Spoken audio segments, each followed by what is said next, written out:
docente investigadora de la Unidad Académica de Ciencia Política de la Universidad Autónoma de Zacatecas. Su línea de investigación es de generación y aplicación de conocimiento, política y desarrollo. Cedemos el uso de la voz a la doctora Malera. Bueno, pues muchas gracias, muy buenas tardes a todas. Muchísimas gracias por la invitación, especialmente pues a Sara, que es estudiante de nuestra Unidad Académica de Ciencia Política.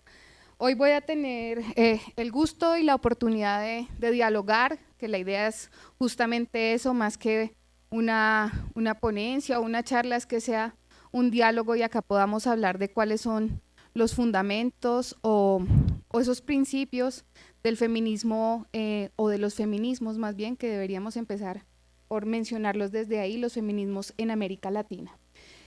Yo voy a enfocarme especialmente en dos feminismos que han sido dos grupos de los que he venido acompañando, son los feminismos indígenas, tanto en México como en Colombia, y el feminismo comunitario, desde una experiencia situada que justamente menciono, acompaño, que es en Cherán, Michoacán.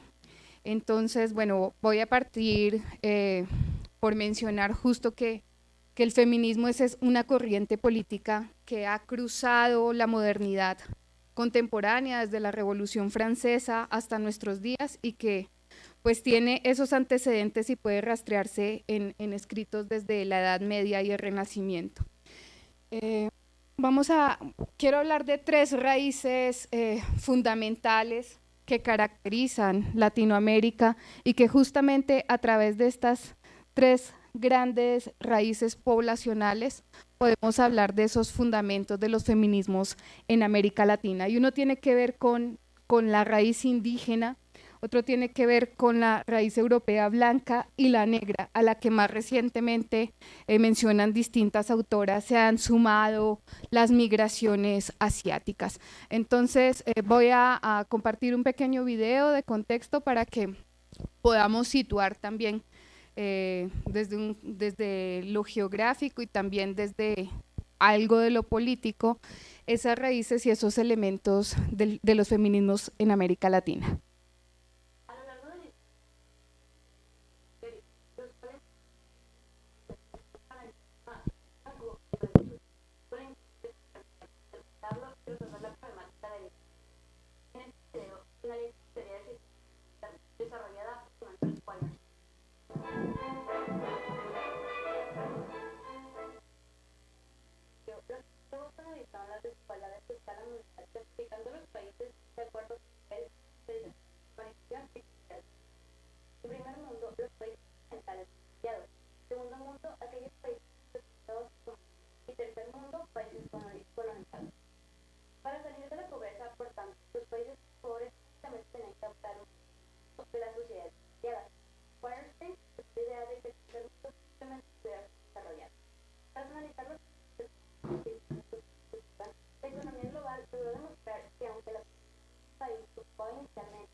Bien, pues la idea es tener en cuenta como estos elementos de la periferia y la semiperiferia y dónde estamos ubicados como América Latina, ¿no?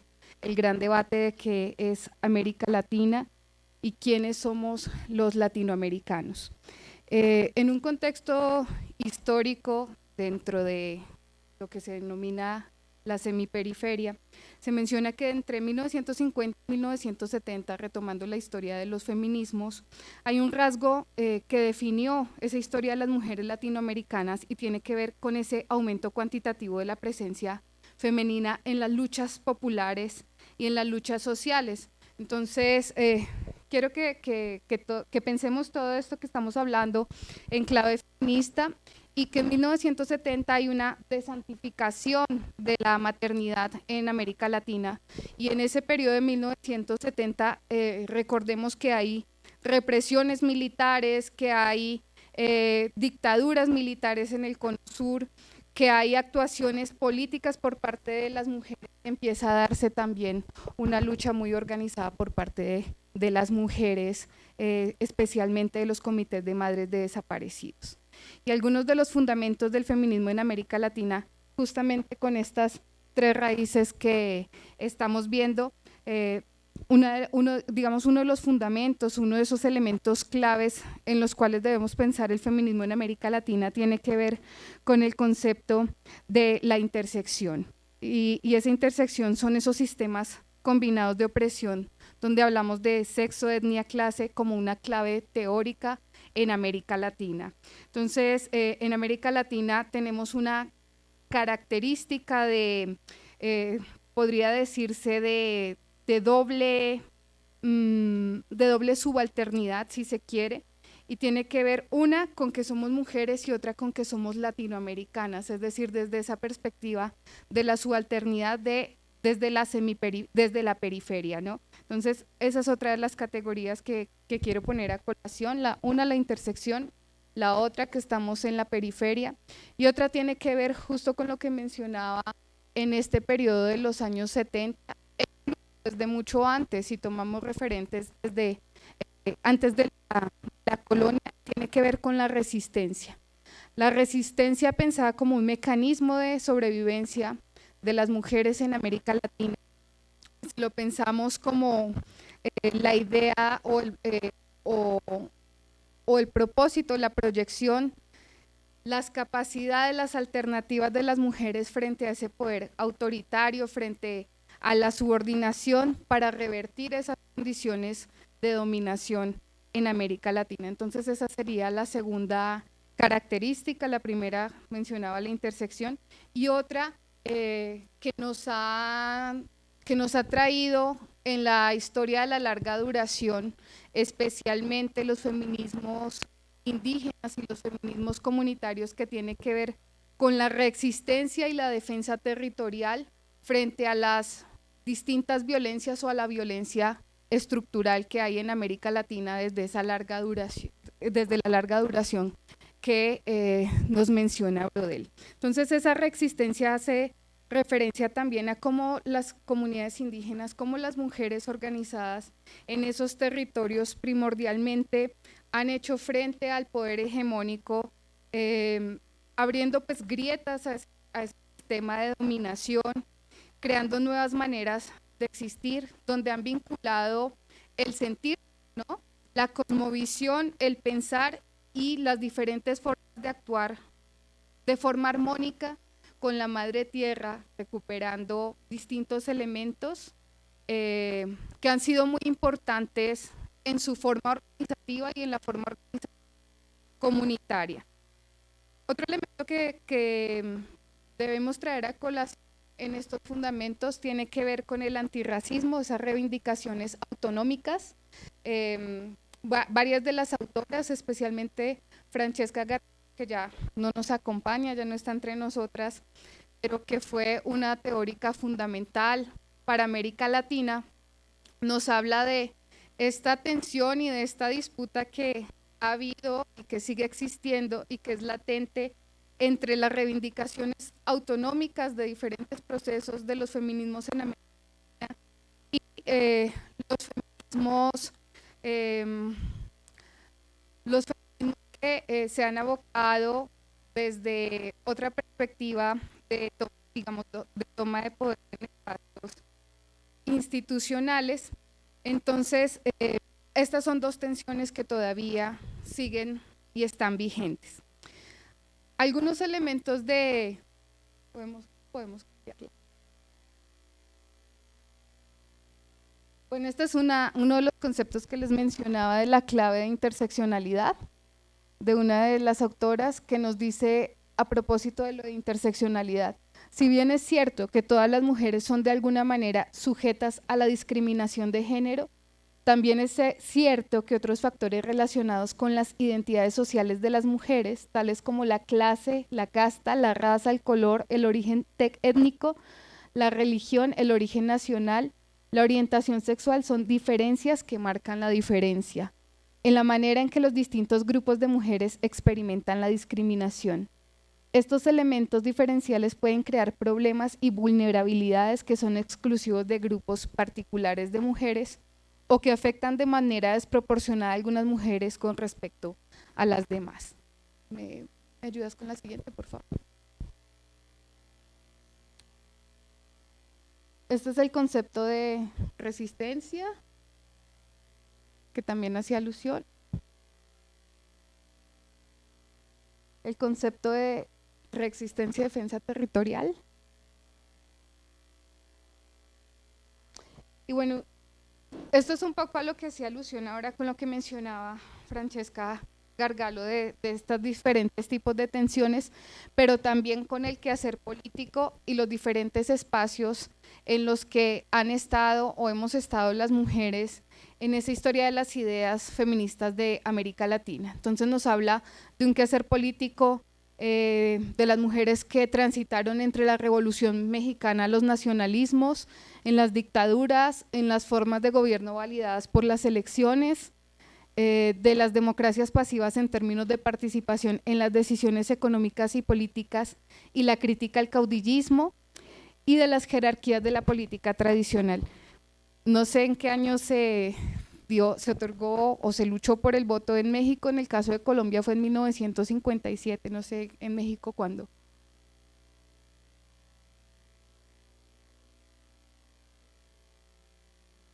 '53, 1953. Bueno, ahí como que va en procesos similares en años, ¿no? Y ha sido una, pues lo sabemos, una ardua lucha para participar en estos diferentes espacios, y quiero hablar de algunas categorías o algunos elementos característicos de esos feminismos latinoamericanos. Uno tiene que ver con enfrentar los parámetros ideológicos del neoliberalismo y por eso era que iniciaba con esta idea de cómo en el capitalismo los países centrales se sirven de los países semiperiféricos y periféricos, no solamente en la extracción de recursos naturales, sino también en la extracción de materia prima y de la explotación de hombres y mujeres en los procesos de subalternidad.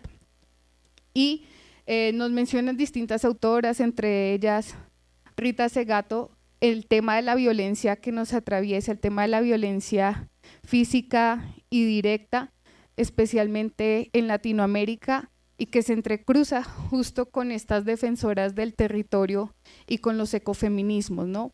Podemos hablar de distintos ejemplos, como Berta Cáceres, Máxima Acuña en Perú. Entonces, bueno, cuando hablamos del tema de violencia y de los feminismos en Latinoamérica, justamente también hablamos de esa resistencia, pero también debemos pensar en clave de cómo el capitalismo y cómo esos sistemas de despojo están acuñados a esos territorios y a esos espacios geoestratégicos e incluso dentro de la vida cotidiana y dentro de la dimensión cultural, y cómo las mujeres dentro del feminismo han creado estrategias frente a esas distintas dominaciones y al androcentrismo. Entonces, bueno, uno es enfrentar los parámetros ideológicos del neoliberalismo y esos universalismos globalizantes, esa idea de progreso que sobre todo ha sido muy disputada en los feminismos comunitarios y en los feminismos indígenas, porque dan gran importancia al tema de la diversidad. Por eso decía que no hablamos de un solo feminismo en América Latina, sino que hablamos de los feminismos en América Latina. La siguiente, por favor. Mencionaba un periodo que ha sido muy importante, no porque los otros no lo sean, ¿no?, sino porque ha marcado justo el tema de la violencia y también el tema de la resistencia en América Latina, lo que tiene que ver con las dictaduras en el Cono Sur y las luchas desde diferentes agrupaciones de mujeres. En Argentina, en la década de los 70, con el tema de la dictadura, hubo una gran participación de muchas mujeres en la guerrilla que imposibilitó un feminismo, estos son extractos de lo que nos menciona Francesca Gargalo, autorreflexivo, o lo marginó por la definición de la liberación sexual que hicieron las mujeres militantes como una contradicción secundaria, una lucha pequeño burguesa profundamente antirrevolucionaria. Sin embargo, la violencia de las torturas de características sexuales que desplegó la dictadura contra las mujeres militantes llegó a romper la idea de una igualdad entre los sexos en la lucha armada y obligó a las mujeres a enfrentar la especificidad de su condición en la sociedad. Entonces, esto nos menciona ella para el periodo de los 70 en el caso de Argentina. Siguiente. En Nicaragua se popularizó muchísimo una consigna de las mujeres y fue sin Estado, sin marido y sin Somoza, una presencia de un 30% de las mujeres en las filas del Ejército Sandinista de Liberación Nacional, en campañas de educación, en campañas de liberación de territorios, que fue pues fuertemente impulsada. Entonces también como tener en cuenta esta característica de las mujeres en los procesos insurgentes de América Latina. Siguiente. Bueno, en Guatemala, aquí tenemos la imagen de Rigoberta Menchú. Traté de buscar un video, pero como que ninguno daba muy bien cuenta o eran muy extensos, pero sabemos muy bien de la figura de Rigoberta. Y dice, en Guatemala llevó implícita la idea de un ejercicio diferente del poder que atrajo a las mujeres y después las desilusionó. El feminismo guatemalteco se ató a la esperanza revolucionaria y fue arrasado por la ola neoconservadora que siguió al proceso de pacificación. Las mujeres que se volvieron combatientes, las que apoyaron un ejército revolucionario, aspiraban a ser iguales a los hombres y combatieron de igual a igual contra un sistema de represión brutal cuyos órganos eran esencialmente masculinos, pero por la propia represión tuvieron también otros espacios de socialización.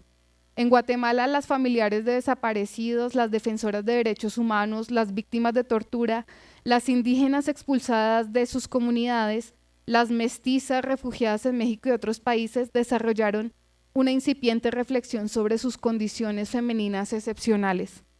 Muchas de ellas no se habrían desprendido de su cotidianidad de no ser porque una guerra las obligó a mirarse como protagonistas de un cambio necesario. Entonces la guerra también como un factor de incidencia para la organización de las mujeres en América Latina, que ha sido y sigue siendo muy importante. No solamente, o sea, si lo trasladamos del periodo de los 70 y lo vemos actualmente, pareciera que no hubiese cambiado mucho ese panorama, ¿no?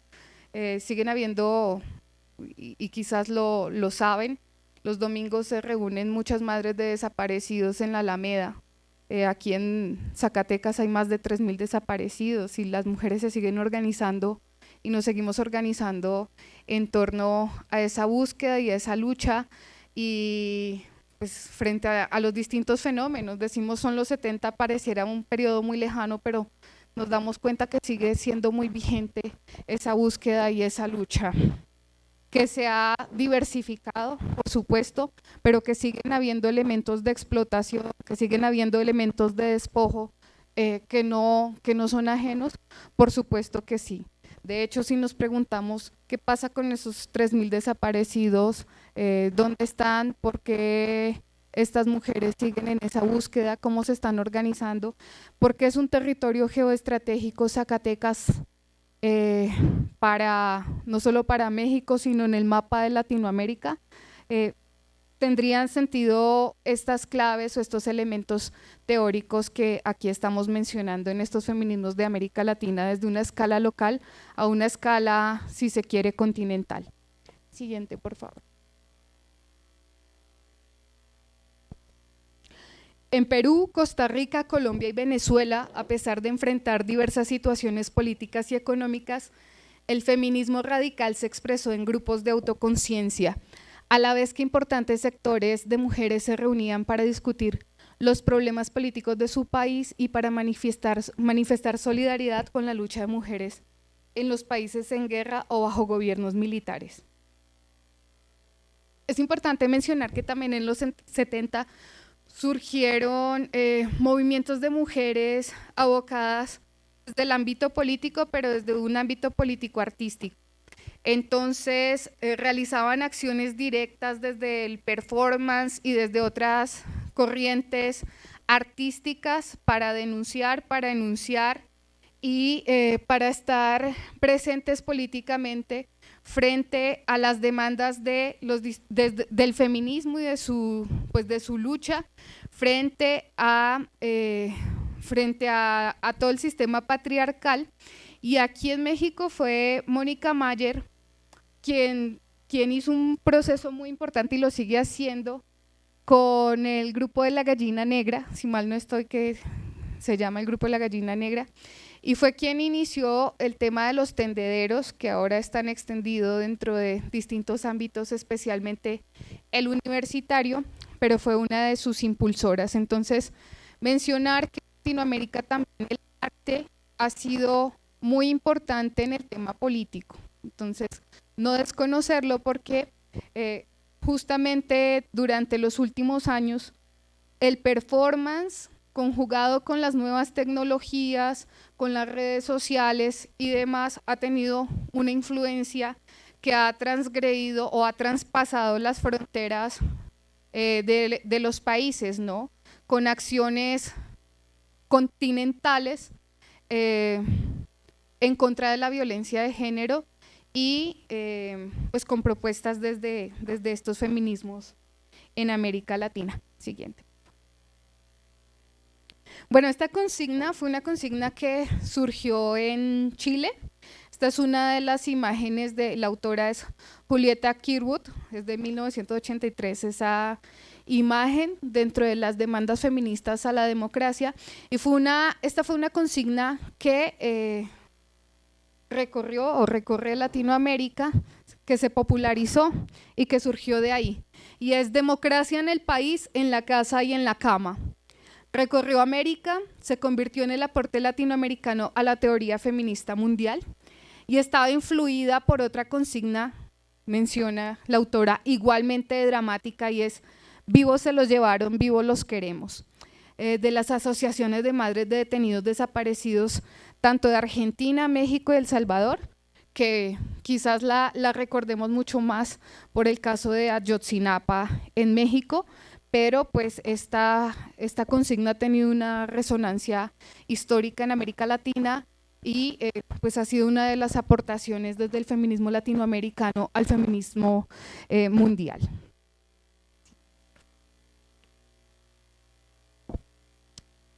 Ya en la década de los 90, que se afianza el neoliberalismo en América Latina, en el caso de Colombia, con la incursión de políticas a través de César Gaviria, y en el caso de Latinoamérica en general, en el periodo de los 90, se afianza ese neoliberalismo y se acuña el término de feminización de la pobreza, que nuevamente ha hecho eco luego de la pandemia, que se reforzó en la pandemia, que incluso se han hecho análisis y estudios a partir de las consecuencias que ha implicado para Latinoamérica esa pandemia y esa feminización de la pobreza como consecuencia de esta crisis sanitaria, que aún no ha llegado, digamos, al punto culmen de las consecuencias que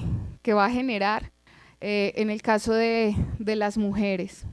Esa feminización de la pobreza, que fue una proclama y fue un punto de efervescencia para la organización de las mujeres en los distintos estallidos sociales, tanto en Chile como en Ecuador, como en Colombia, que reclamaban frente a las violencias vividas en sus espacios más cotidianos, por la falta de inserción laboral, por la falta de inserción en los espacios educativos, por la violencia vivida en el encierro, porque en muchos de los países, en el caso de Colombia, soy autorreferencial porque ahí estaba, duré un año ahí en el encierro.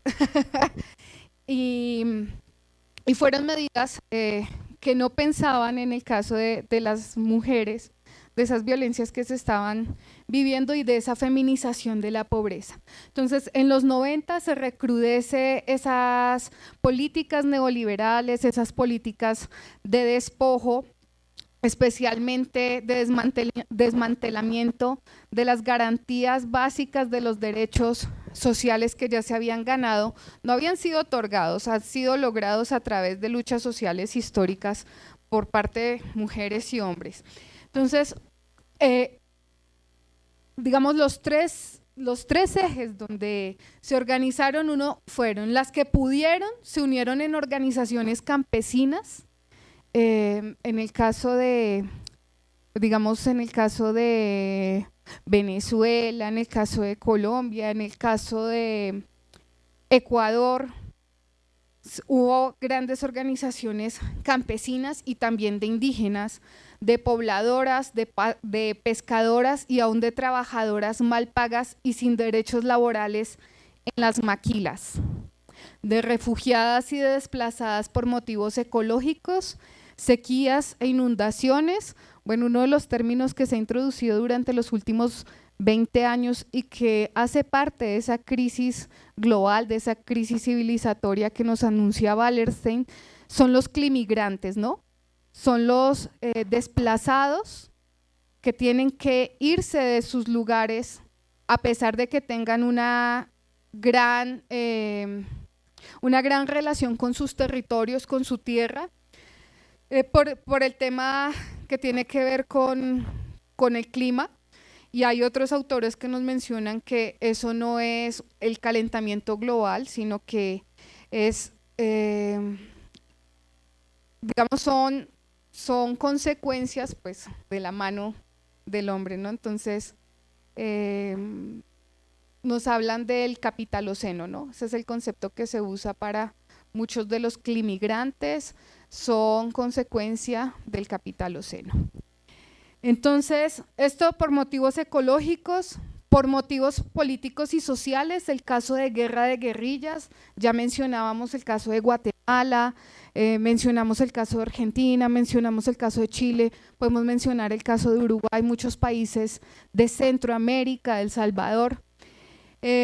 Luchas étnicas, por supuesto, los genocidios, terror provocado por las compañías petroleras, que todavía sigue habiendo. Si vemos un mapa, un panorama que nos ofrece el OCMAL, el Observatorio de Conflictos Mineros de América Latina, y vemos en cada país la cantidad de proyectos y megaproyectos que hay en cada uno de los países y las consecuencias que causan cada uno de estos territorios donde las mujeres son las más afectadas, podemos decir que viene de los 90, pero se mantiene hasta hoy e incluso se ha profundizado con las estrategias de desposesión como el fracking o con muchas de estas estrategias que generan causas, que generan consecuencias irreversibles en el medio ambiente y sobre todo para las formas de vida, de producción y de reproducción de la vida de estas comunidades y estos movimientos subalternos. Las organizaciones de mujeres se multiplicaron, pero no tenían ninguna relación con el movimiento feminista. A la par, las feministas en la década de 1980 se habían organizado en un movimiento social y estaban arrojando al mundo una serie de mujeres especialistas en asuntos femeninos, las así llamadas tecnócratas del género, ansiosas de liderar un proceso de cambio, por pequeño que eso fuera, al interior de la legalidad existente. Y finalmente sectores numéricamente muy pequeños que estaban obteniendo ganancias nunca antes concebidas y entre ellos varias mujeres se convirtieron en las heroínas de la visibilidad femenina en los ámbitos de poder económico. Entonces aquí hay varios elementos también de disputa dentro de estos distintos feminismos en América Latina. Ya les mencionaba que está este primero de enfrentar esos parámetros ideológicos, esos universalismos globalizantes, también enfrentar la democracia representativa como único régimen aceptable. ¿Por qué? Porque muchos procesos organizativos, especialmente de carácter horizontal, asambleario, no reconocen en la democracia representativa la única posibilidad de organización y la única posibilidad de, o el único criterio para organizarse internamente dentro de sus comunidades, al igual que la religión monoteísta ni las leyes universales. Tomemos como ejemplo el caso que ya voy a mencionar más adelante de las compañeras del EZLN que hacen su ley revolucionaria de las mujeres. Una idea de la racionalidad definida por el mercado cuando han habido temas de cooperativas y de gestión local, especialmente en escenarios que han sido mitigados por la guerra y por el conflicto, en donde el mercado pues definitivamente no puede ser la moneda de cambio.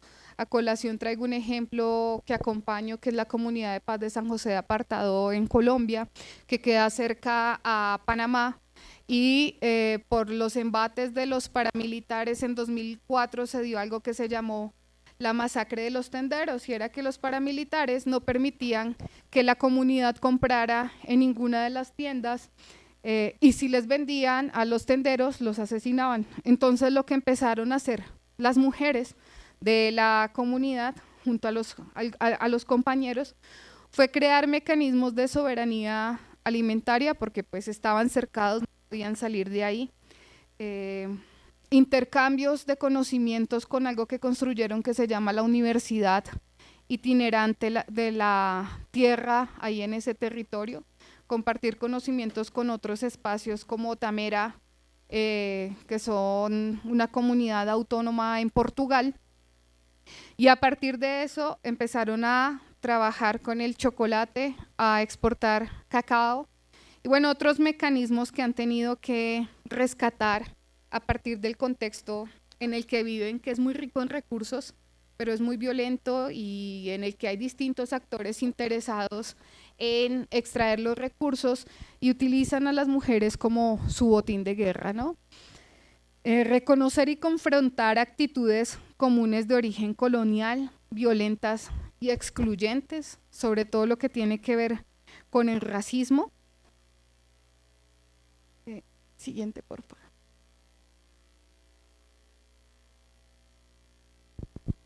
Bueno, Elí Bartra la traigo a colación porque es una de las teóricas y de las pensadoras mexicanas que influyó bastante en el país, y ella mencionaba que debe haber una lucha consciente y organizada de las mujeres contra el sistema opresor y explotador que vivimos, subvertir desde todas las esferas posibles. Ya les mencionaba yo alguna, justo acabo de mencionar la económica, pero también lo han hecho desde lo cultural, como mujeres desde las rutas pacíficas por la paz, con acciones directas desde el tema artístico, por ejemplo, desde el tema de la autoorganización, desde los mecanismos de poder salir de su territorio juntas y muchas, porque si salen una son atacadas y van creando esos mecanismos. Entonces, subvertir desde todas las esferas posibles, públicas y privadas, de ese sistema que mencionamos nuevamente, volviendo y haciendo referencia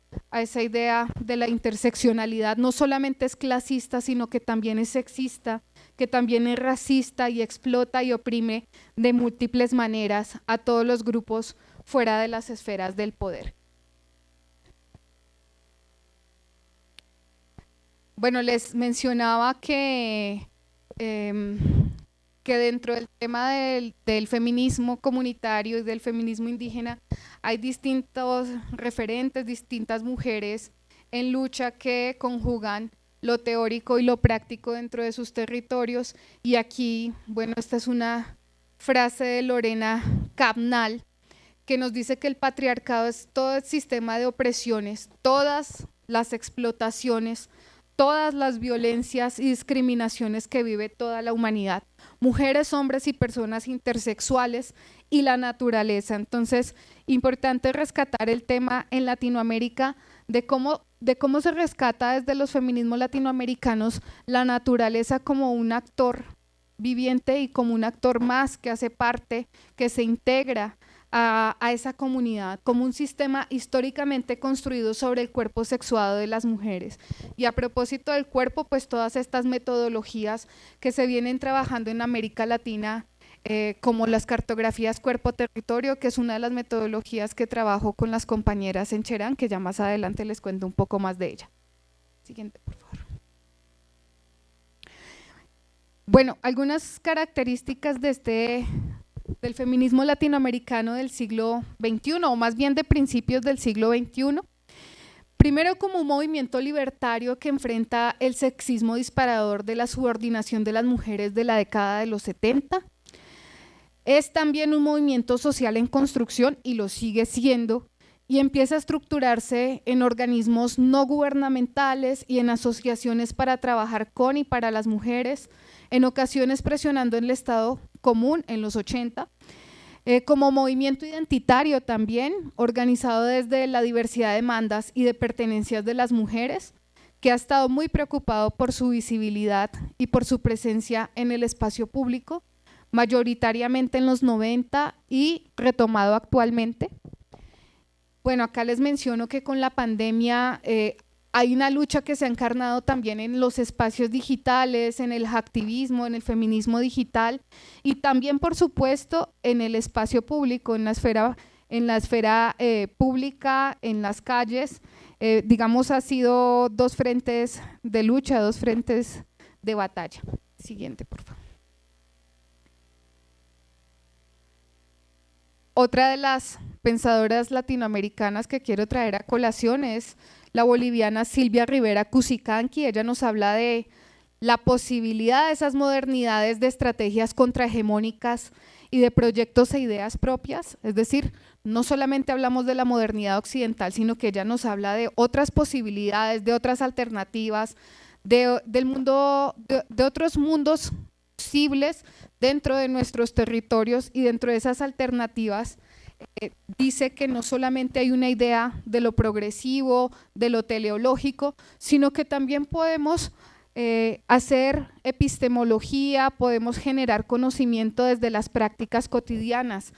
y desde nuestros saberes situados, que muchas veces se ha desconocido porque se menciona o se dice que no tiene la neutralidad que debe ser la neutralidad científica, cuando en realidad se está haciendo mucho conocimiento dentro de estos espacios, y el conocimiento que históricamente hemos tenido las mujeres y han tenido las mujeres dentro de esas comunidades, por ejemplo, en el tema de la fitoterapia, el conocimiento herbolario, el conocimiento de muchos elementos de la naturaleza que muchas veces expropian los laboratorios.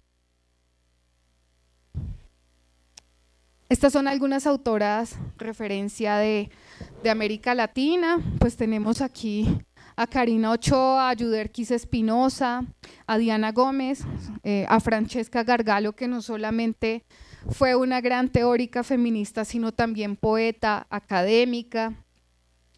Aimé Tapia González, que nos habla desde los feminismos en defensa de la tierra, los ecofeminismos.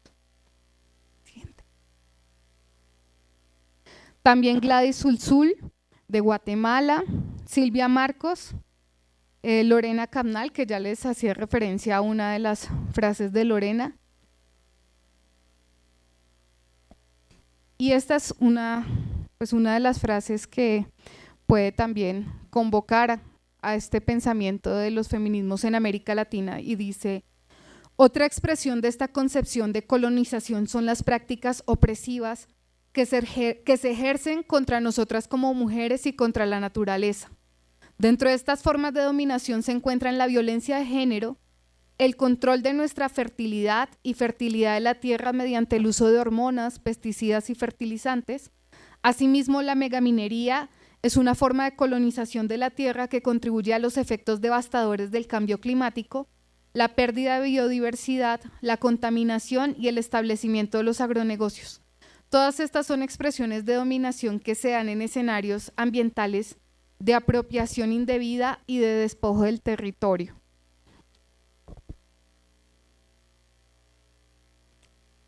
Decíamos que el tema de la violencia entrecruza el tema de la violencia y con ella pues los feminicidios, que mencionan algunas de las autoras, la máxima expresión de la violencia contra las mujeres, ¿no?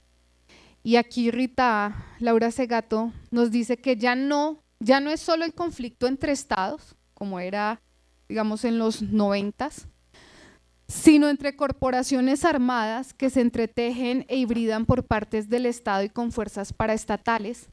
La pluralización de los actores en juego implica también una fuerte trama de economías que reclutan y viven de esos conflictos, creciendo de modo decisivo como oportunidad económica para muchas personas jóvenes y no tan jóvenes, despojadas de otras posibilidades de resolución de vida.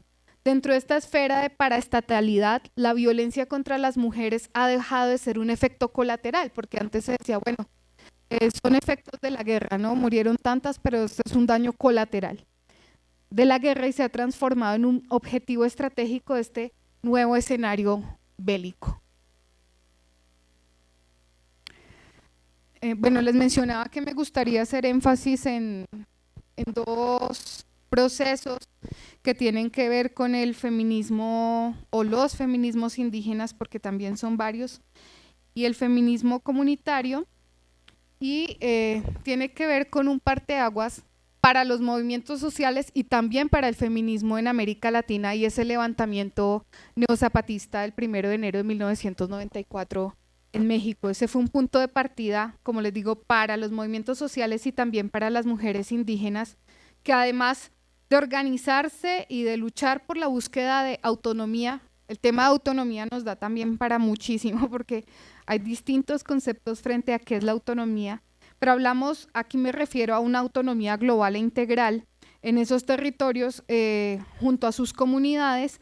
También empezaron a oponerse a otras prácticas históricas de exclusión y también de subordinación que se habían erigido sobre ellas dentro de las propias comunidades. Dentro del feminismo comunitario nos hablan del entronque patriarcal, y son esas prácticas machistas, esas prácticas androcéntricas que habían preexistido antes de la colonia. Entonces ese es el entronque patriarcal, y frente a eso lo que hacen las compañeras zapatistas en contra del colonialismo y el patriarcado fue organizarse a través de la Ley Revolucionaria de Mujeres y lucharon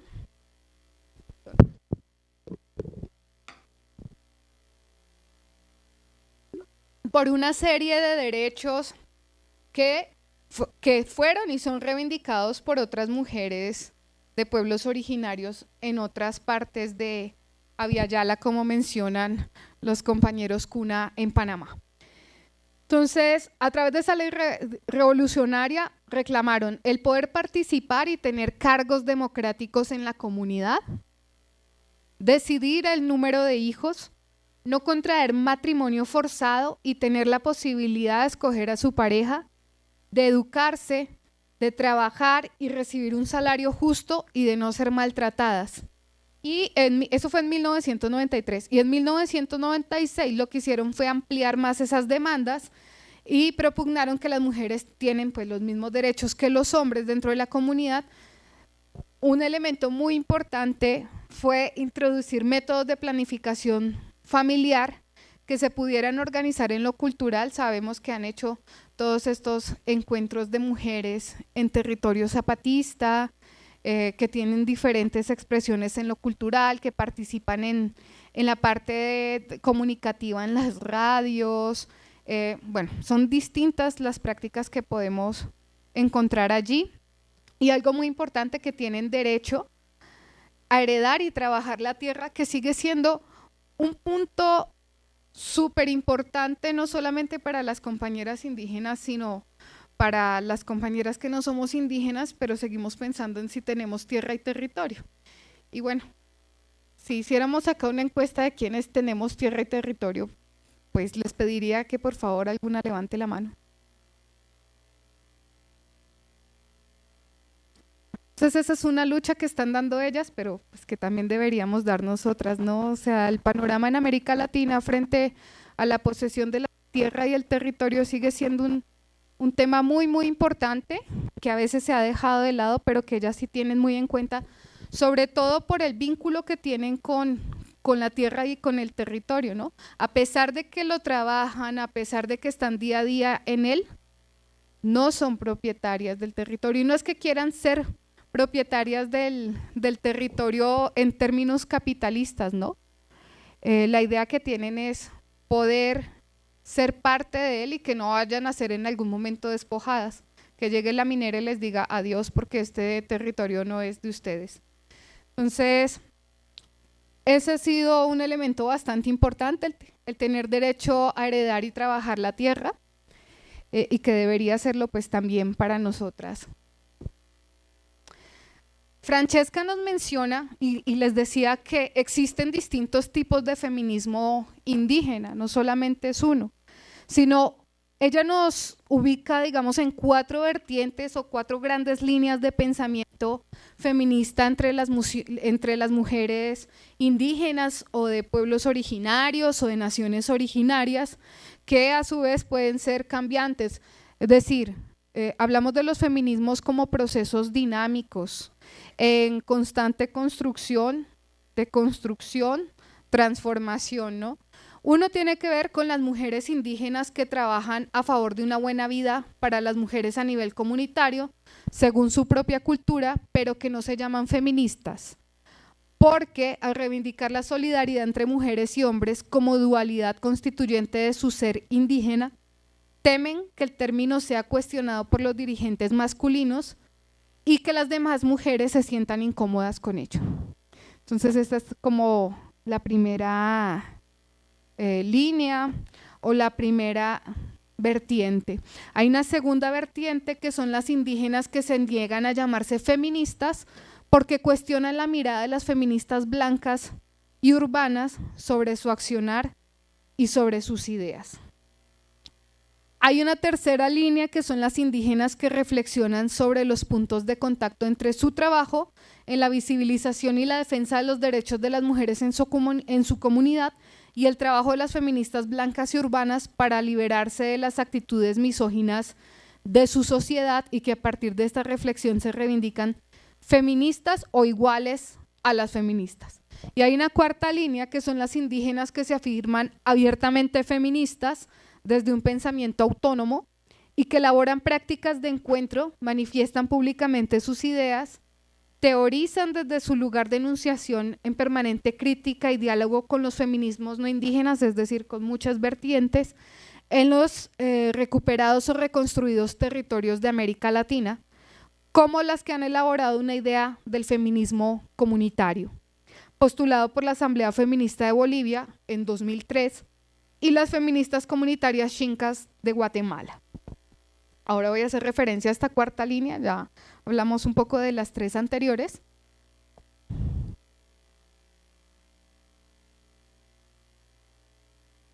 Y dentro de este feminismo comunitario, pues una de sus máximas exponentes es Julieta Paredes. También está Lorena Cabnal, que ya leíamos alguna frase de ella. Y dentro de este feminismo comunitario, que por supuesto es una de las vertientes del feminismo indígena, han habido distintos pronunciamientos. Hubo un pronunciamiento muy importante de este feminismo comunitario en lo que se denominó la Conferencia de los Pueblos sobre Cambio Climático, y esa tuvo lugar en 2010.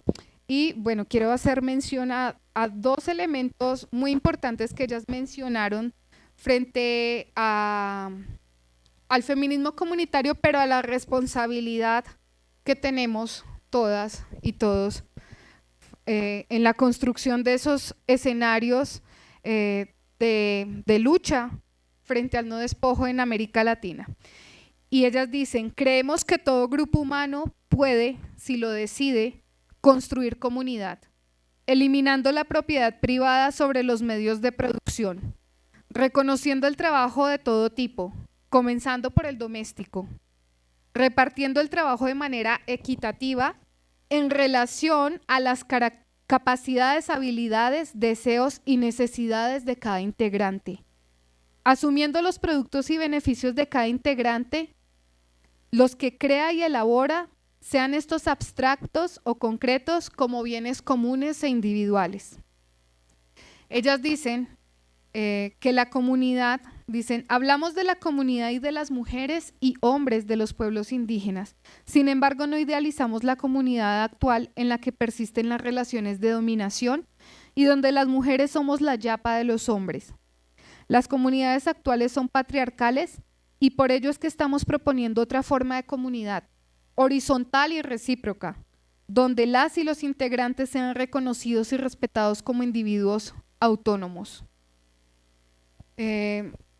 Bueno, ellas mencionan, ya les decía lo del entronque patriarcal, pero denuncian también que no puede haber una idea solamente de la dualidad de hombres y mujeres dentro de las comunidades indígenas, porque también hay otros sentires, otros pensares y otras diversidades dentro de las comunidades indígenas. Entonces no puede ser que exista solamente esa dualidad, que existen compañeras lesbianas dentro de las comunidades indígenas, que existen compañeros gay dentro de las comunidades indígenas.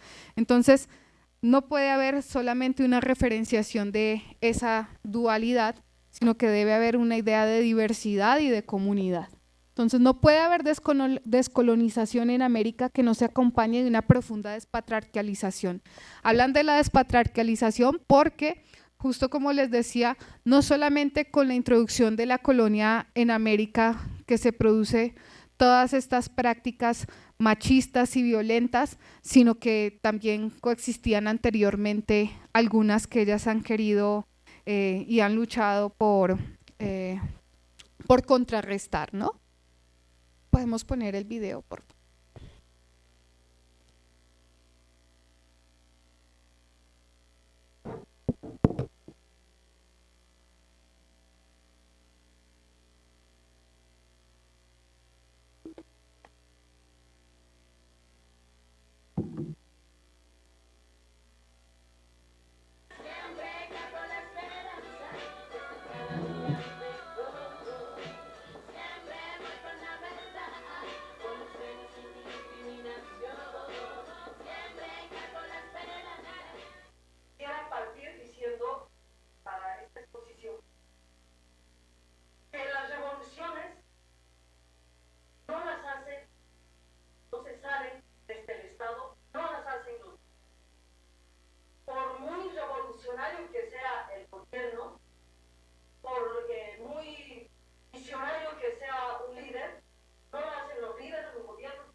proceso político de cambios de Bolivia, que ha sido hecho por los pueblos, las organizaciones sociales, hemos construido a partir del año 2006 lo que hemos llamado feminismo comunitario.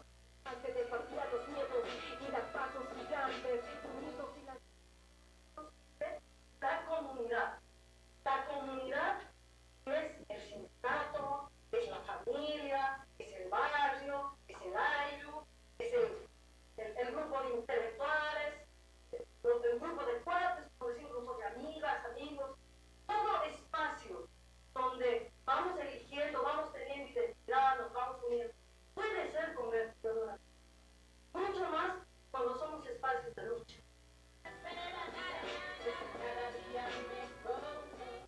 Lo que sí, digamos, es importante entender cómo el feminismo se ha relacionado con nuestros pueblos, con los movimientos sociales.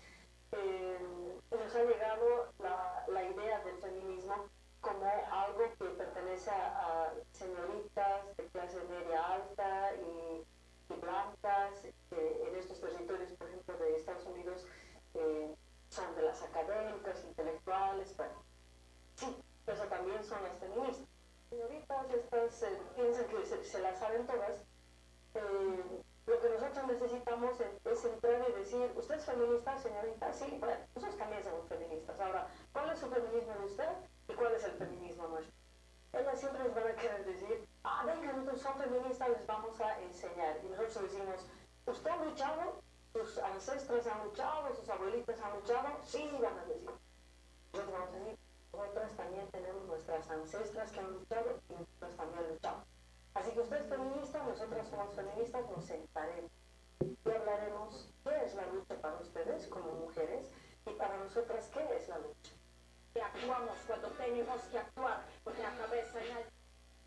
Decimos, primero nos agarraremos nuestro tiempo, lo recuperaremos en paralelo y comenzaremos un proceso de descolonización. Nosotros, para recuperar nuestros sabores, nuestros colores, nuestros sentimientos, nuestros sueños y nuestra esperanza. El feminismo comunitario lo que plantea a nuestros hermanos y compañeros es, ustedes hermanos son un ojo de la comunidad es como un pueblo. Este ojo son nuestros hermanos y este ojo somos nosotras las mujeres.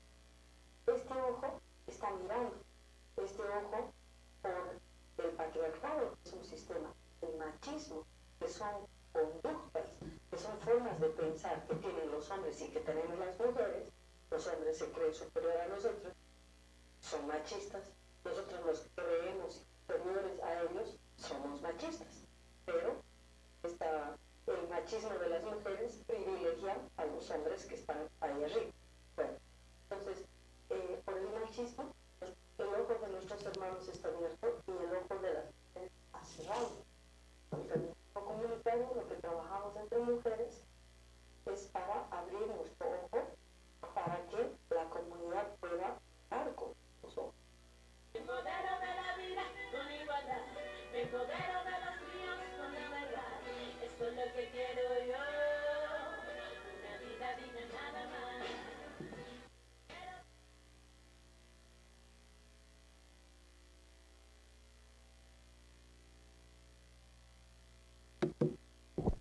Bien, bueno, este es un pequeño video de lo que nos menciona Julieta Paredes. Frente al feminismo comunitario también nos dice que el feminismo comunitario es para ellas cómo entendemos, miramos y convivimos con el mundo desde una mirada liberada. Su contenido está hilado con elementos que promueven la equidad cosmogónica en toda la integralidad de la vida. Es dinámica y cíclica, espiral, está aperturada a deconstrucciones y construcciones. Sus símbolos promueven la liberación de la opresión histórica contra los cuerpos sexuados de mujeres y contra la opresión histórica capitalista, contra la naturaleza, pero a su vez evocan e invocan las resistencias y transgresiones ancestrales de las mujeres. Recupera la femiología de nuestras ancestras, las nombra, las reconoce y legitima. su conocimiento, resistencias y sabiduría. Reconoce a las ancestras de otros territorios e invoca su energía para el fortalecimiento de la lucha contra todas las opresiones. Establece espacios para la evocación e invocación desde y para las mujeres a partir de conectarnos entre nosotras con energías pensantes y sintientes que nos revitalizan para las luchas y las alegrías. Promueve la creación, el arte, la recreación, el ocio, el descanso y la sabiduría del pensamiento. Evoca voces y silencios que intencionan la acción de libertad para las conexiones energéticas con el cosmos. Crea símbolos libertarios con contenido feminista. Integra un nuevo imaginario de espiritualidad para una práctica transgresora. Bien, ya hemos abordado un poco la historia a grandes rasgos de estos distintos feminismos, sobre todo de la influencia de los años 50 y 70, los procesos de organización, y desde los 90 con la influencia de las compañeras del movimiento zapatista. Y bueno, entre finales de los 90 y 2003, pues como vemos, surgen distintas expresiones feministas que no siempre pues se ubican dentro de un movimiento de políticas impulsadas por las mujeres dentro del Estado o desde organizaciones gubernamentales, sino que también son expresiones otras de mujeres que se han radicalizado desde posiciones de transformación social alternativa, que integran movimientos de resistencia, como movimientos de resistencia negra, como movimientos de resistencia indígena, contrarios sobre todo a los criterios, como vemos, de la economía neoliberal, de la globalización, que generalmente son dirigidos por hombres. Entonces, la globalización para estos grupos o estas vertientes del feminismo o de los feminismos en América Latina es para ellas la puerta para que la pobreza y el asesinato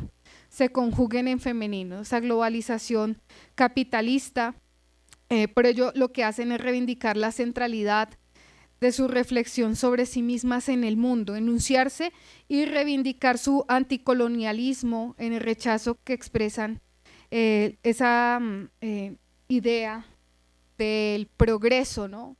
A veces la falsa idea del progreso de cuando les dicen aquí esta termoeléctrica les va a traer bastante progreso y desarrollo a su comunidad. Pues son muy críticas de muchos espacios de representación tecnocrática, ¿no? Y estas son las 4 vertientes del feminismo indígena. Está el feminismo comunitario, pero quiero hablarles de otro feminismo que ha surgido sobre todo luego de los acuerdos de paz en Colombia, y es el feminismo insurgente. Luego de los acuerdos de paz que se dieron en 2016 entre Juan Manuel Santo y la guerrilla de las FARC, se creó un partido que fue las FARC, Fuerza Revolucionaria del Común, y una de sus dirigentes, Victoria Sandino, junto a otras compañeras insurgentes, crearon esta línea que denominan el feminismo insurgente. ¿Y qué es el feminismo insurgente? Ellas dicen que las mujeres farianas crearon el feminismo insurgente con el objetivo de eliminar la cultura patriarcal y todas las formas de discriminación. El pensar colectivo del feminismo insurgente mantiene vivo el ideario colectivo creado al interior de las filas guerrilleras entre hombres y mujeres. Luego puede ser explorado como una herramienta de manutención de la colectividad entre los excombatientes en la vida civil, así como una propuesta de remediar los efectos del enflaquecimiento de la colectividad entre los excombatientes. Esta propuesta ya la hace ella como excombatiente, siendo una senadora de la República en Colombia. Entonces les voy a compartir un video, voy a intentar ponerlo. Bueno.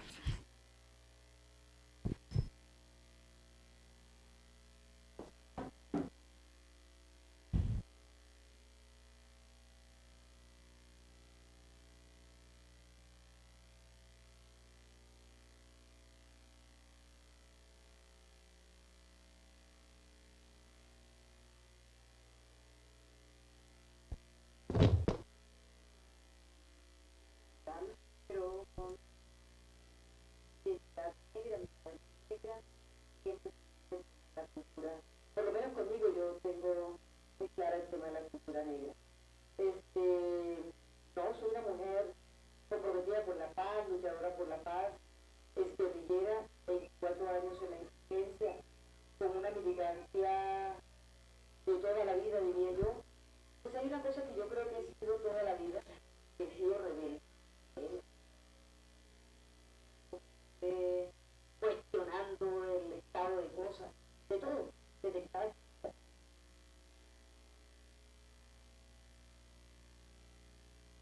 la primera de la hace medio siglo, y la segunda en toda esta lucha republicana del país para la mujer, la segunda la más entonces eso de por sí se fortalece. Sea lo que sea, se pone muy potente, porque sabes que has sido protagonista.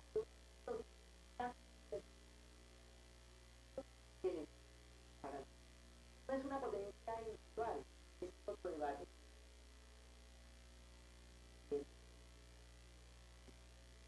Aquí se trata de empoderar, de estudiar las actividades de mujer, de la historia o de cualquier otra compañera,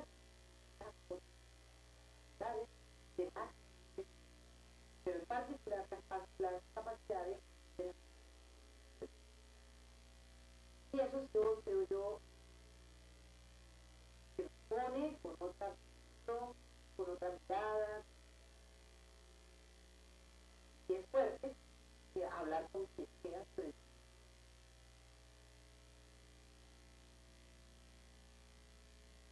muy es algo que nosotras hemos venido trabajando de muy bonito. En primera medida, ya dije que ha estado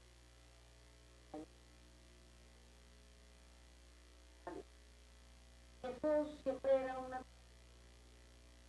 podemos decirlo, podemos, bueno, hemos avanzado en el debate, y lo hemos dicho, bueno, pongamos aquí en esta mirada qué es el feminismo, vemos qué es lo que ha significado la lucha feminista. Y ahora pongamos aquí qué es lo que nosotras tenemos que proponemos. Queremos cambiar la sociedad, queremos transformar la realidad de la mujer. Bueno, entonces, esas apuestas que estamos haciendo, si no quiere llamarle feminismo popular, feminismo, no sé, pues estamos más cómodos con algo de propio, ¿no? Porque nos interesa práctica el por qué el nombre de feminismo es como una revista.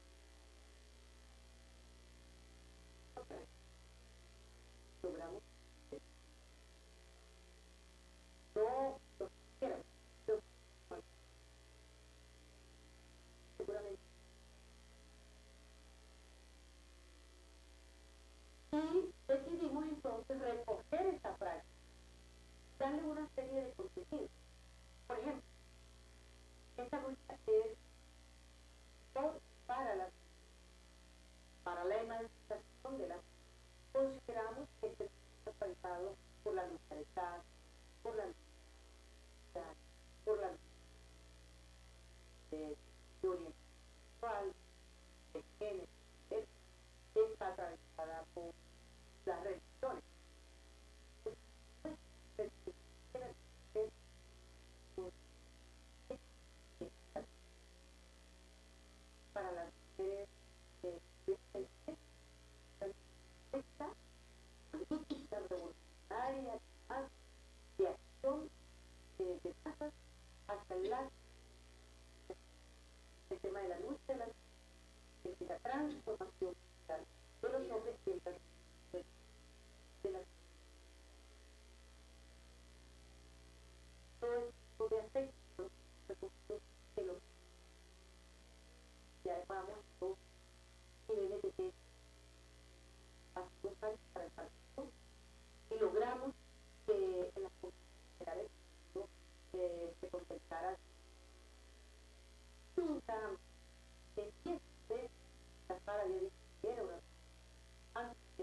no porque se le quede, sino porque estamos trabajando, pues ya se hizo.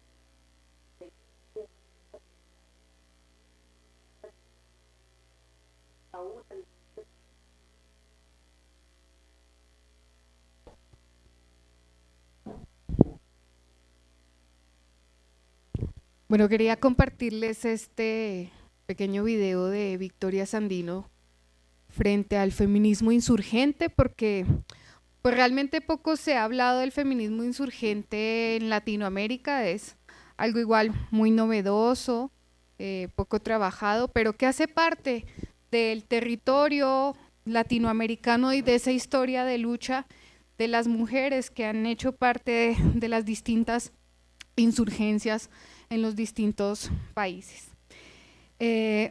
Bueno, otros elementos que a tener en cuenta que reivindican esos orígenes históricos y de esas formas actuales y esos propósitos colectivos. Uno tiene que ver cómo el movimiento libertario enfrenta ese sexismo disparador, de esa subordinación de las mujeres, y eso fue típico de la década de los 70. Otro es el movimiento social en construcción, que empieza a estructurarse en organismos no gubernamentales y en asociaciones para trabajar con y para las mujeres, como les mencionaba. Esa lucha encarnada en esa cuarta línea que les hacía mención antes, en los espacios digitales y el activismo y el feminismo digital. Y si recordamos, pues está las tesis que fueron elegidas como una de las personalidades más influyentes en 2020 con la canción de Un violador en el camino, que se replicó en distintos espacios, en distintos escenarios en Latinoamérica. Otro espacio de incidencia o un momento que ha sido bastante fuerte, clave de organización y de encuentro ha sido el 8M en Latinoamérica, por distintos contingentes, diversidad de mujeres organizadas, que hace parte y que da cuenta de esos movimientos feministas actuales y que se organizaron también, justo les decía, en estas luchas y en estos movimientos emancipatorios que al día de hoy pues dan cuenta de unos resultados políticos, tanto en el caso de Ecuador como en el caso de Chile, como en el caso de Colombia. En el caso de Colombia, bueno, tenemos la figura de la vicepresidenta Francia Márquez, que realmente, bueno, no sé si conocen la historia de Francia.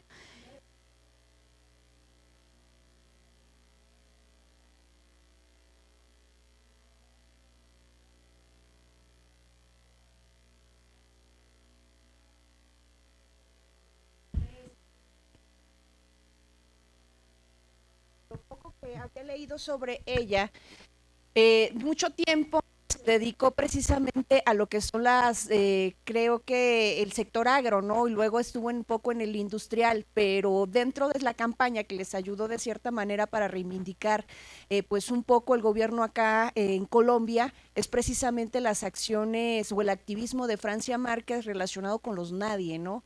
Que es lo que te decía en cuanto a visibilizar lo invisible, porque como tú lo has referido a lo largo de esta exposición que me ha parecido realmente bastante interesante, ¿qué es lo que nos enseñan en las aulas?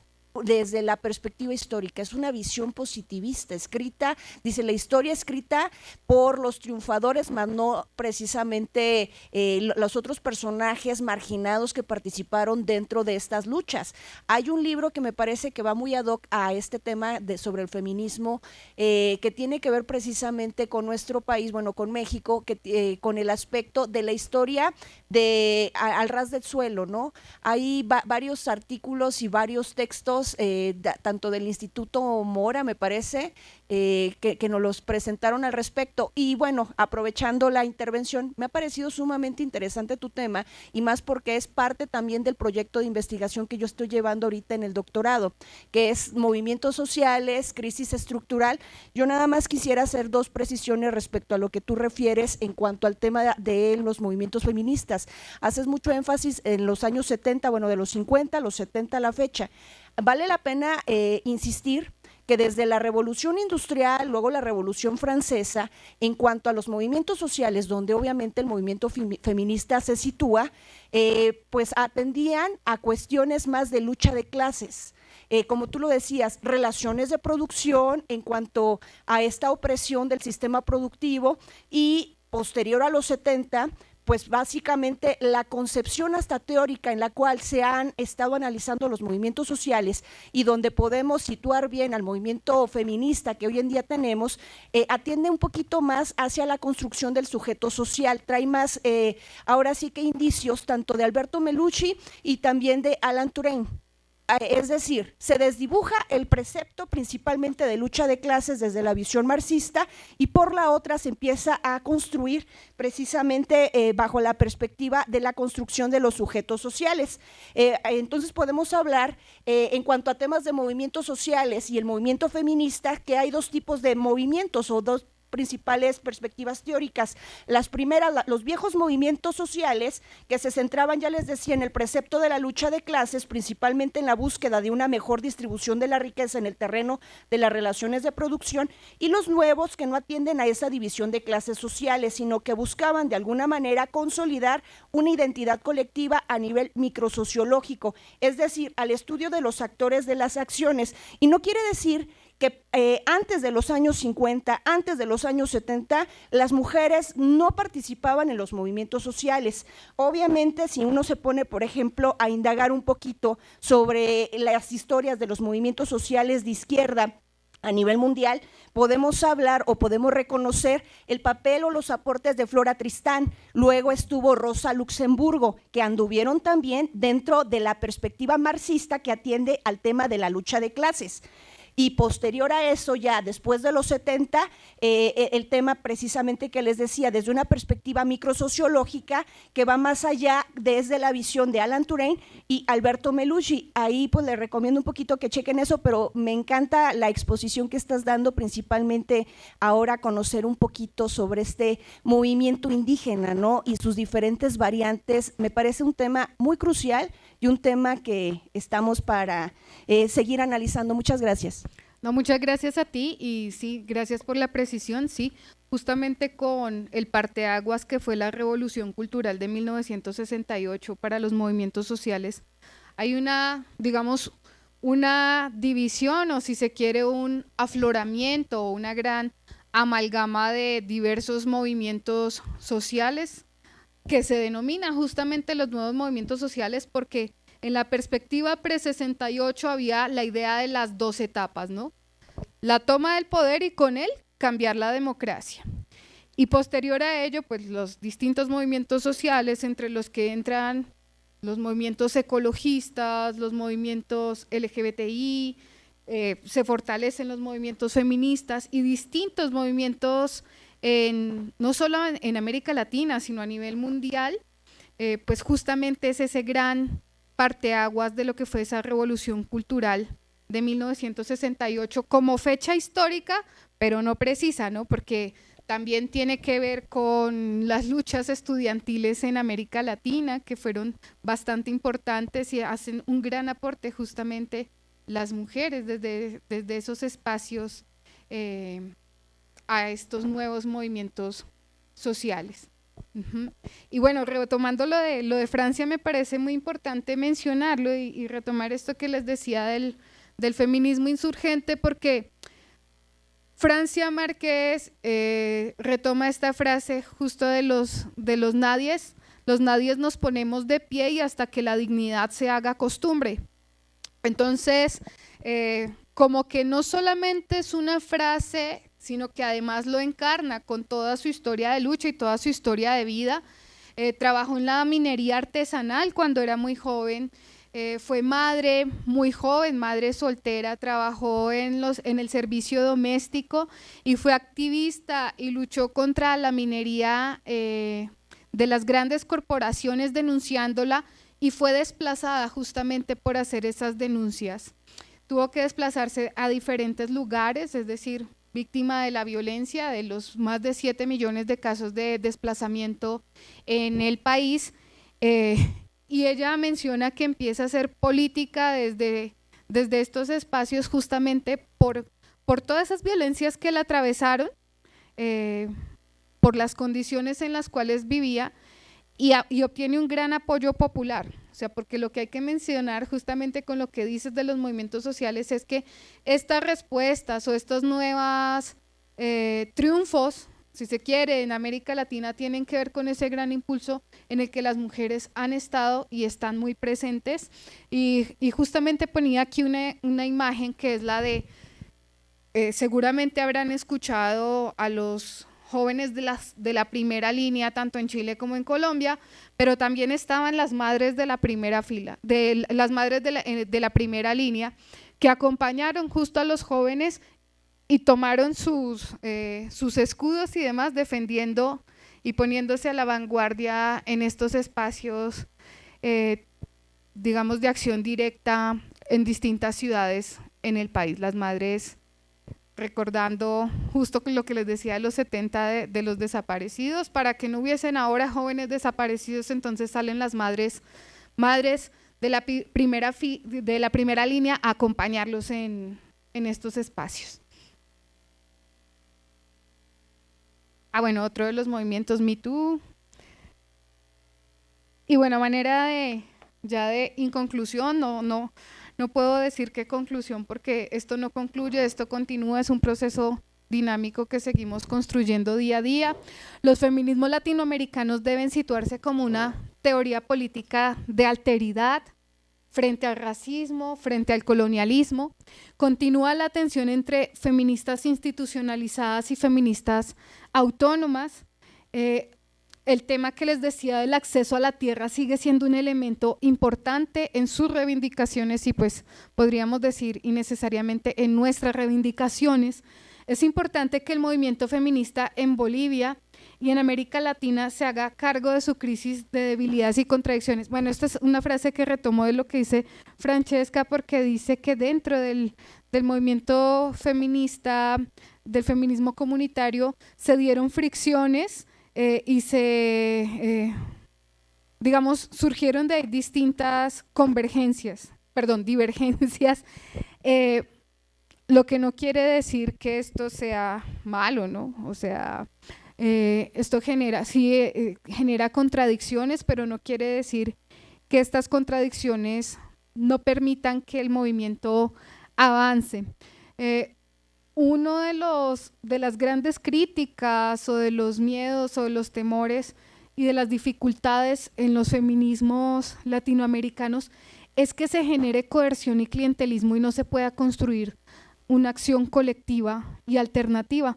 Pero esto en general para los movimientos sociales y para los movimientos subalternos. Y dicen los compañeros indígenas NASA en el Cauca que hay 4 grandes estrategias de la guerra y del plan de muerte o del capitalismo. Y uno tiene que ver con las leyes de despojo, otro tiene que ver con el terror y la guerra que se instauran los territorios a manera de militarismo, paramilitarismo, conglomerados corporativos. Otro tiene que ver con la ideología, los conglomerados mediáticos, por ejemplo, el monoteísmo o la imposición de algunas religiones en esos espacios, y el otro tiene que ver con la cooptación de líderes.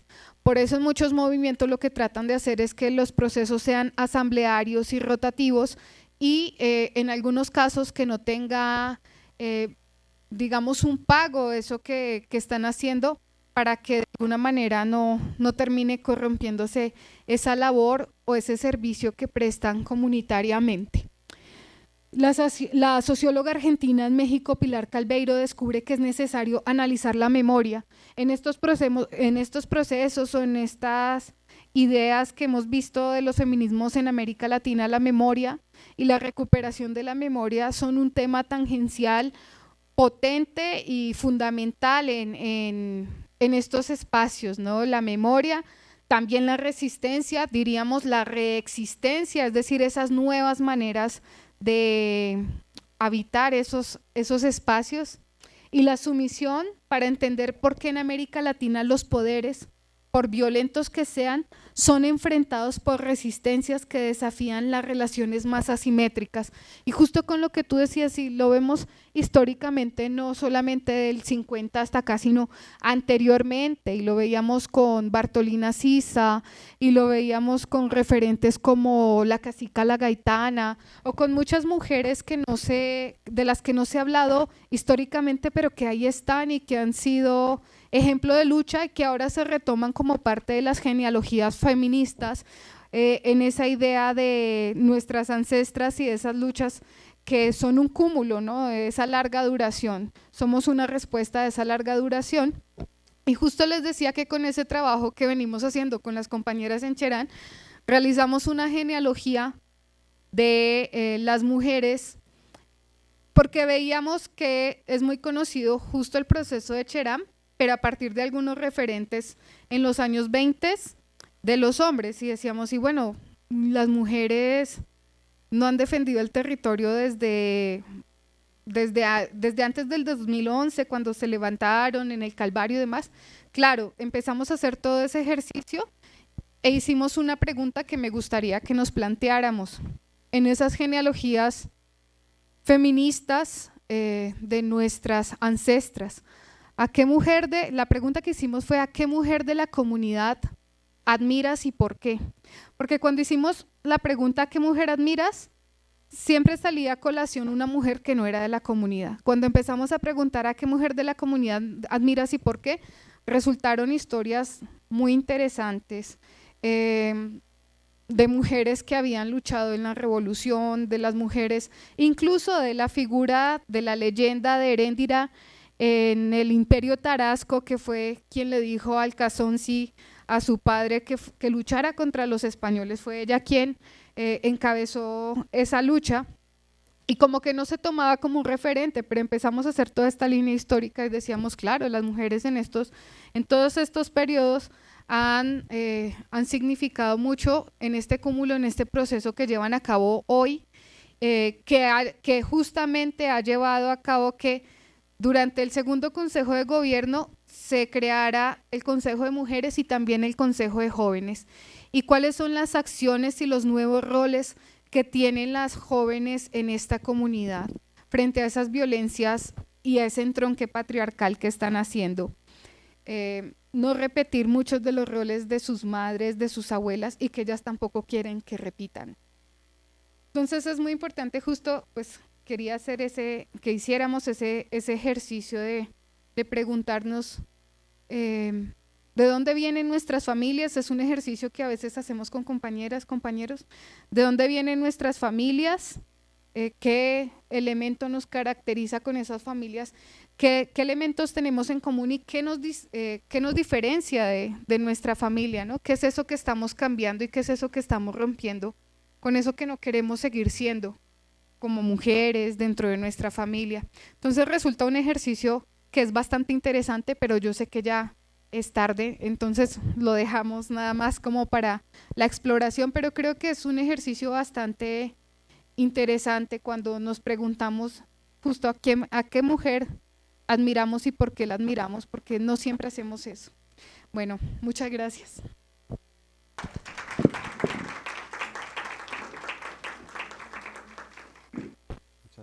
Muchas gracias, doctora Maleli. Ahora quisiéramos consultarles si tuvieran alguna pregunta o comentario que le quisieran hacer a la doctora respecto a su exposición, para también darles el micrófono.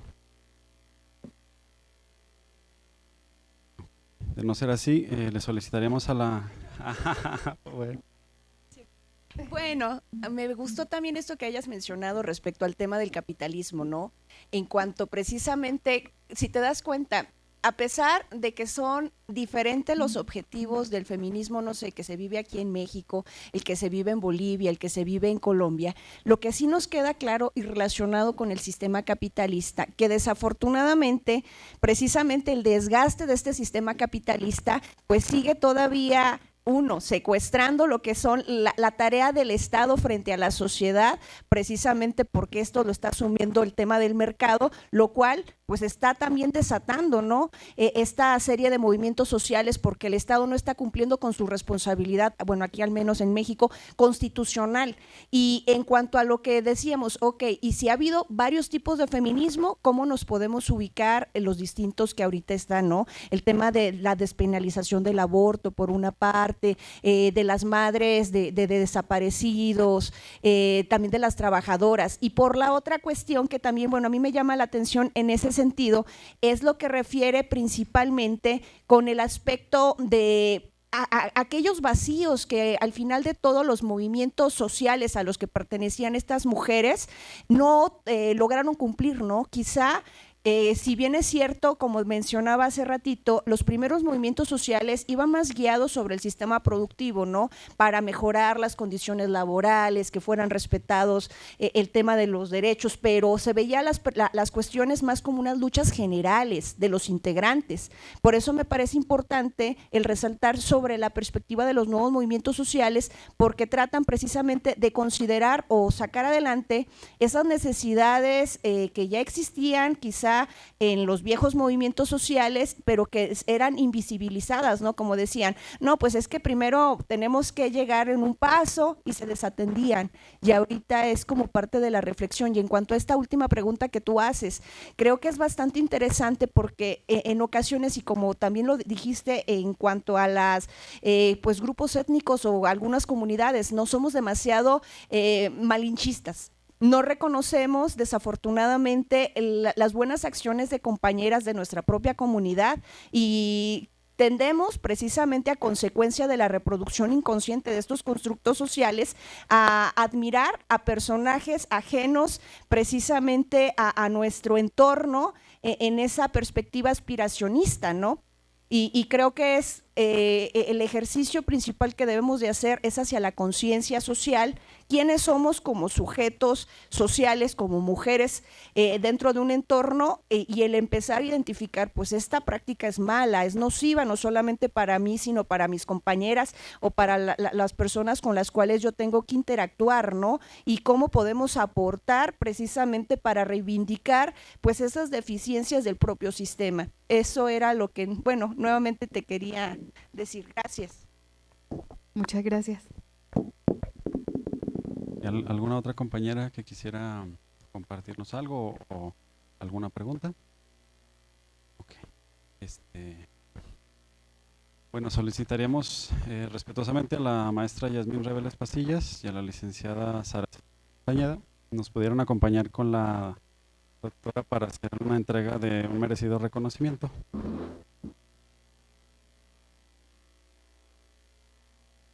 Horacio, ¿nos puedes tomar la foto ahí ahorita?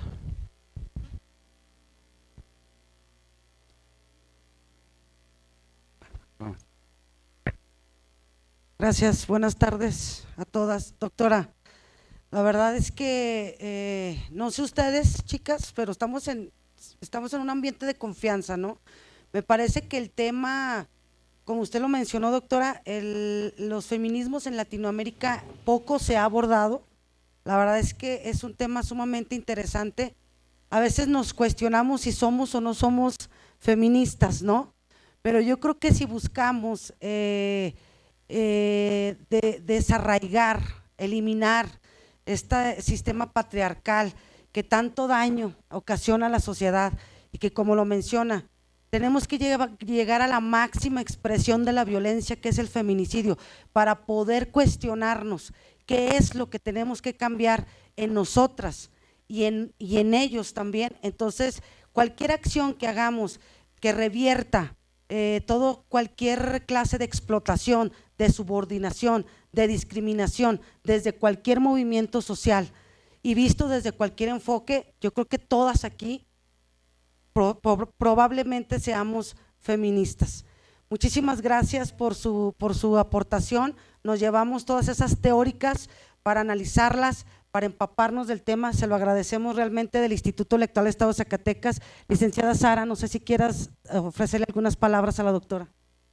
Sí, bueno, aparte de felicitar y agradecer la disposición por darnos hoy este tema tan importante que es Fundamentos del Feminismo en América Latina, que nos va a ayudar a encuadrarnos en qué tipo de lucha es la que nosotras queremos hacer, ¿no?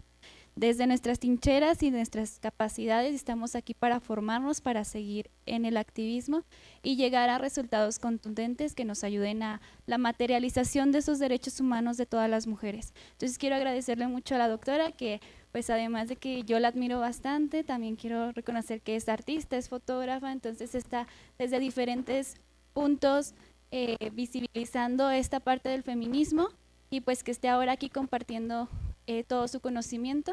Entonces quiero agradecer a la doctora, quiero agradecer a todas ustedes que se presentaron hoy a esta segunda sesión, también a incentivar esta parte de la firma para la despenalización del aborto. Por favor no lo olviden, están en el Salón 2 aquí en Derecho, si tienen la oportunidad de pasar o contactar con alguna de las chicas que esté en alguna parte de estos puntos, que puedan pasar y dar su firma, ya que es un tema también muy relevante en la agenda feminista. Y pues sería todo, y pues agradecer su asistencia, seguimos invitándolas a que asistan a los siguientes foros para crear y tener en línea toda la parte de su certificación. Muchas gracias, licenciada Sara. Gracias. Bueno, pues la organización civil de aquí de la compañera Ateneo, el Instituto Electoral del Estado de Zacatecas, la Unidad Académica de Derecho de la Universidad Autónoma de Zacatecas otorga el presente reconocimiento a la doctora Betsy Maleli Linares Sánchez por impartirnos el módulo Fundamentos del Feminismo en América Latina en el contexto de este curso de formación de género y derechos político-electorales de las mujeres a 1 de septiembre de 2022. Firma nuestro consejero presidente, el maestro Manuel Frausto Ruedas, consejero presidente del Instituto Electoral del Estado de Zacatecas. Muchas gracias.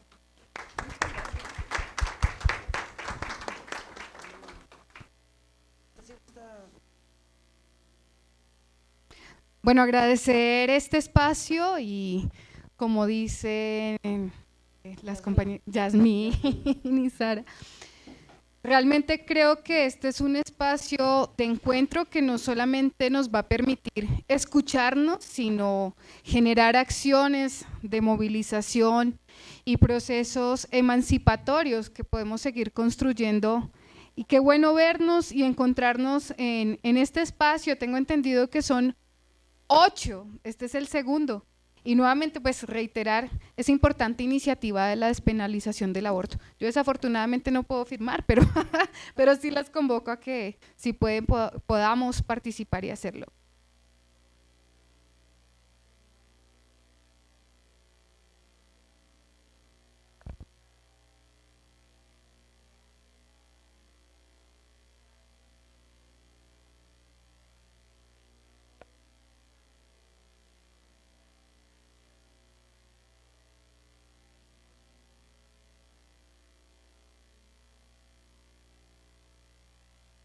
Pues es una invitación y yo creo que la invitación queda abierta para quienes quieran hacerlo y pues quienes no quieran hacerlo, pues por supuesto que están en la libre opción de no realizarlo.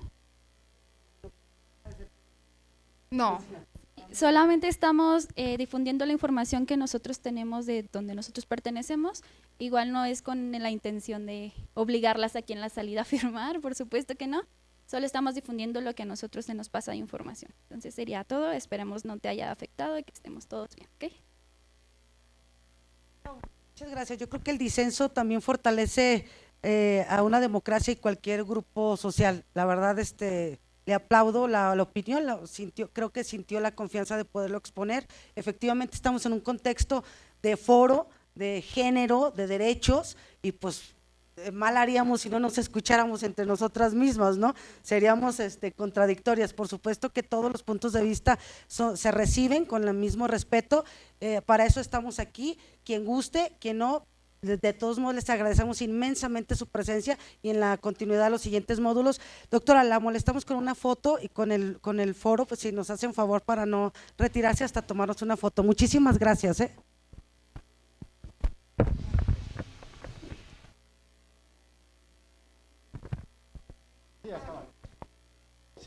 Si nos pueden apoyar las compañeras de más atrás para que pudieran estar un poquito más cerquitas y bajan un poquito a las filas de más adelante para que en la foto